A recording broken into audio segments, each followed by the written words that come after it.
video, and today I'll be sharing with y'all my Thor: Love and Thunder spoiler review. Let's get it.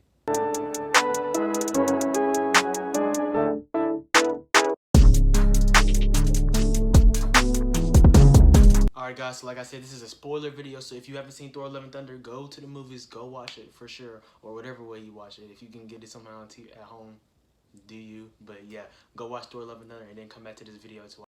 Alright, so that was a spoiler warning. So anyways, so I'm going to explain basically how I'm going to talk about this spoiler review. It's not going to be just every second of the movie in order, but we're just going to talk about a lot of things. Like, we'll talk about like characters arcs like Jane Foster, and then of course Thor, Valkyrie, even Korg a little bit, and then of course Gorr, God Butcher, played by Christian Bale, because he, like I said in the spoiler-free review, he knocked it out the park as a role in this villain, as a villain in this movie. So we're going to talk about Thor, obviously.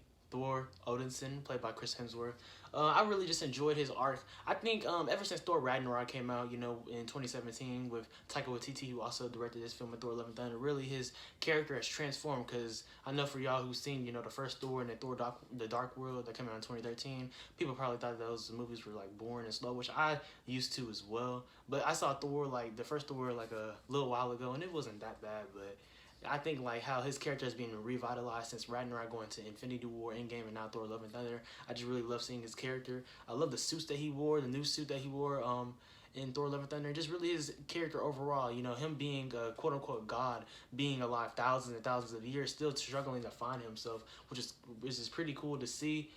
A pretty cool aspect to think about. He was still finding himself. He said something in the movie talking about he keeps people at arm's distance so he doesn't get, you know, basically hurt or something like that. And I feel that that's very relatable in life in many different areas. I mean, like the movie is called Thor: Love and Thunder, so like I suggest like if you have a special someone to go see you with, like, for sure, because I mean it really just has you thinking about it. A scene that I liked in the movie for sure was when Thor, Valkyrie, Korg, and Jane Foster's Thor, they went to, you know, that meeting with the gods, basically where Zeus was, and they were trying to, you know, get his help, get his aid to try and, you know, fight against Gorr, God Butcher. And we obviously saw that Zeus, he's pretty scary, and he has some different motives that we didn't think, but we see that's going to come into fruition. Obviously, talking about the post-credit scene, we see his son Hercules, who he's going to have go after Thor. And that's going to be interesting because in the comics, Hercules and Thor, they, you know, go at it at first, but which we can tell is going to happen because obviously Zeus is going to send Hercules to attack Thor because he has motivation. Like he said in the post-credit scene,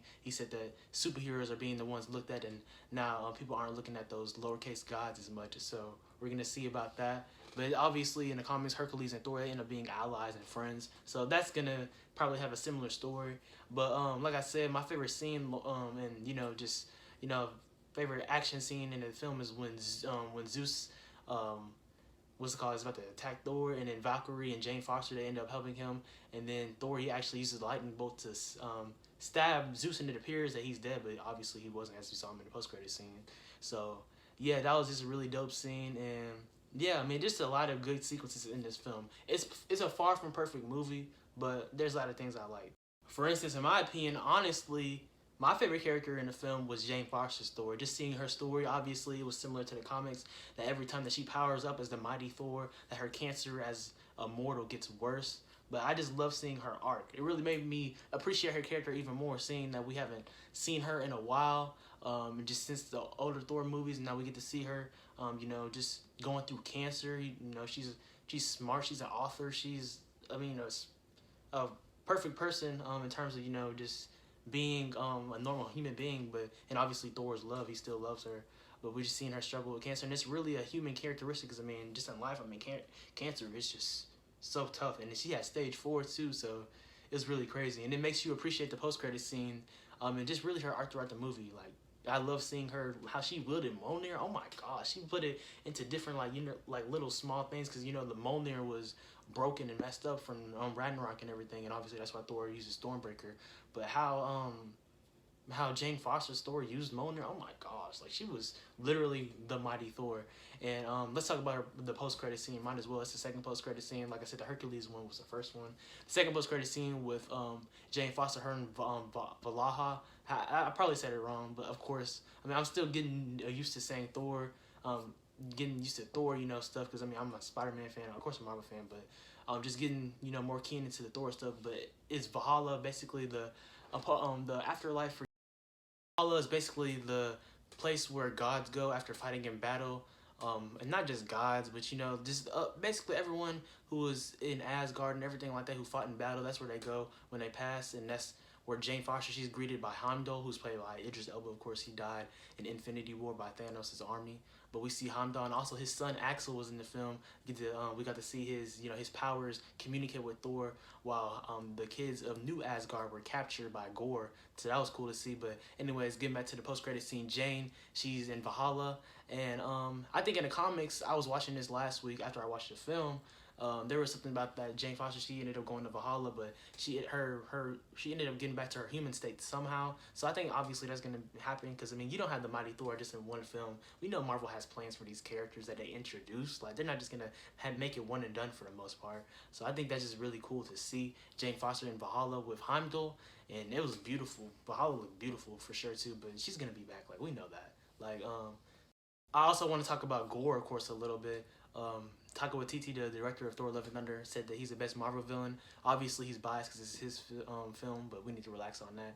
I think that he's not even close to Thanos' level, or Killmonger, or freaking the Mandarin from Shang-Chi. Let's be clear, not Iron Man. From Shang-Chi, I really like the Mandarin as well. So there's just a lot of villains that overtake that, and the Green Goblin from No Way Home. Hey, Willem Dafoe is him. I'm telling you, him coming back, the perfect Spider-Man villain in live action. But anyways, that's another discussion for another time. Like I said, Christian Bale, he does great in the Gorr role. Basically comic accurate, having that Mechro sword, and you know, just taking vengeance on all gods. I mean, you can see the motivation for his story, his family being taken away, his daughter being taken away, even though that we see that he ends up, you know, she ends up being coming back alive at the end of the film. And to be clear, his daughter returned by the Spirit of Eternity from Marvel Comics. That was that cosmic-looking figure that we saw when Gorr was, you know, basically in that little white realm, pretty much. So, yeah, and I think that was cool to see them have that cosmic thing on the, you know, just in live action, that cosmic silhouette.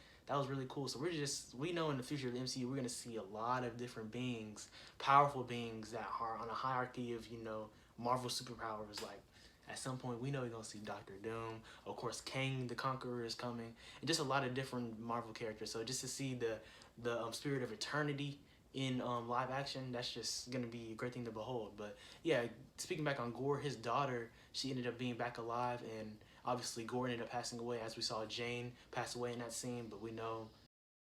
But yeah, Thor essentially makes that promise to Jane and to Gorr the God Butcher that he'll take care of Gorr's daughter, which is dope to see. Right now, they're calling her, at the end of the film, we saw that they're calling her Love, and they're calling Thor Thunder. So that's just really dope. I'm really excited to see where that goes. Some people are skeptical about it. I remember like seeing spoiler-free reviews saying that it makes you wondering where the character Thor will go. I think he's still going to be, you know, not only an Avenger, but still taking on different threats across the universe and things like that. So yeah, I think it's fine. And she's powerful herself. A lot of people have speculated that she's this being called Love that's also in the Marvel comics that was introduced like early in the 60s and stuff like that. So we'll see about that.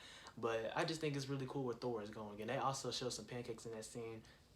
I love pancakes, so I just had to say it. Also, I wanted to talk a little bit more about some different characters, you know, like Korg. He was great, funny as always. We thought he died at first in that little battle against Zeus, but all he needed was his head to be able to talk and everything, so that was cool. And then seeing Valkyrie, King Valkyrie of New Asgard, just seeing her responsibilities. I mean, at the end of the day, she's a warrior. She wants to fight, as you can see. She's the king of Asgard, so like she says, a lot of these things are telephone mail that it can be talked about, all these meetings that we see her in. We even see like a little Old Spice thing that they do in New Asgard, so it's pretty funny. But yeah, just seeing Valkyrie, I can't wait to see more of her in the MCU. And just, yeah, like I said, I overall enjoyed the film. It's far from perfect. I think like some parts were like a little bit rushed, and I think that some parts, you know, they were trying to, you know, force the jokes too much, and we can see some of that in the MCU for sure, like just in different things. I mean, obviously it's a comedic place and comedic genre and superhero films, but sometimes, you know, you just want to, you know, be straight, and then like if you can throw in the jokes, like for sure be funny, you know what I mean? Overall rating the film, I would probably say Thor: Love and Thunder would mark at an 8 out of 10, maybe 7.5 out of 10, but I'd probably give it an 8 out of 10 just because, you know, being nice with it. 8 out of 10, 7.5 out of 10. Really solid film, rewatchable. I wouldn't put it at my top tier MCU film, not top 10, not top 15, maybe like that lower, like, you know, top 17, you know, lower half, but it's still an enjoyable film to watch with family, with friends. And like I said, there's some emotional parts that I like. And like I said, Jane Foster's Thor, Natalie Portman as Jane Foster, my favorite character in the film. Let me know in the comments down below what you thought of Thor Love and Thunder. A lot of people saying the MCU is starting to fall off in quality. I don't think so. I think that there's a long-term plan. A lot of people are seeing different avenues and different things not connecting as much as phases 1 through 3 did. But trust me, I think Kevin Feige, he has a plan. Like I said in the spoiler-free review, he has a plan. It's all going to connect in a beautiful way like we've been seeing with the MCU since 2008. So yeah, like I said, let me know in the comments down below what you thought of it. I appreciate y'all watching. Make sure to like, comment, subscribe, and turn on post notifications. Follow me on Instagram and Twitter at SwaggyRust, and then also follow me on TikTok at SwaggyRust02 for, you know, more cooking videos and just different things like that, like some shorts and stuff like that, just different videos. So stay tuned for that. Stay tuned for more content. I appreciate y'all love and support. More stuff is coming. Like I said, 2022, we going up. Gonna stay consistent. So yeah, I appreciate y'all. Hope y'all are having a great summer and being blessed.